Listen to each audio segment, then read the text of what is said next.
The Makiwara. Well, traditionally it was a pad of rice straw, maki meaning roll, and wara meaning straw.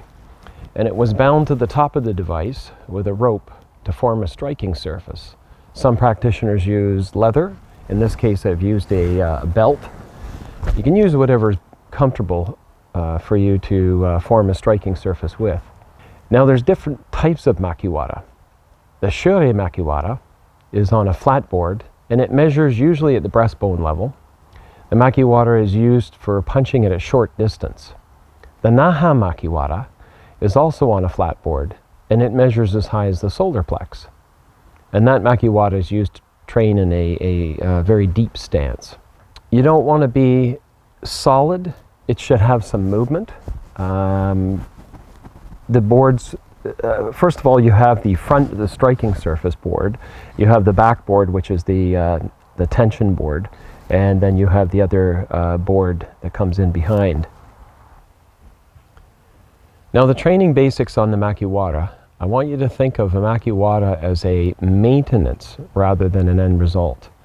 It teaches you how to penetrate with proper power. It conditions the knuckles and strengthens the wrists. You always want to make sure that you have the proper fist alignment on the right angle, concentrating on the first two knuckles. For those of you that are not sure about proper fist alignment, you may want to follow my video on proper fist alignment. It explains a lot of the structure of the arm, the wrist, the knuckles, and how the energy will flow in a straight line towards your center line. You don't want to be solid. It should have some movement to it. If it's solid, you may do some damage because you're not getting the proper feedback.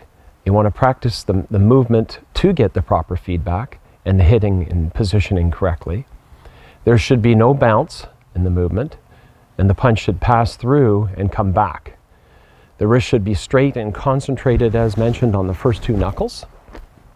I recommend keeping the heel flat on the ground.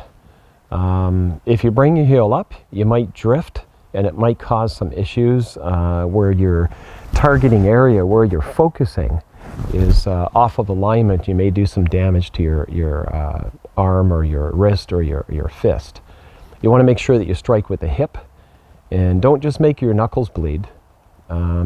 Doing this is just ego, and you can get infections. When we're training with the Makiwara, we want to bring to light what is called Wolff's Law.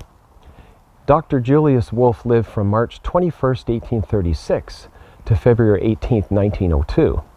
And he was the first professor of orthopedics and the founder and director of the Department of Orthopedics Surgery in Berlin.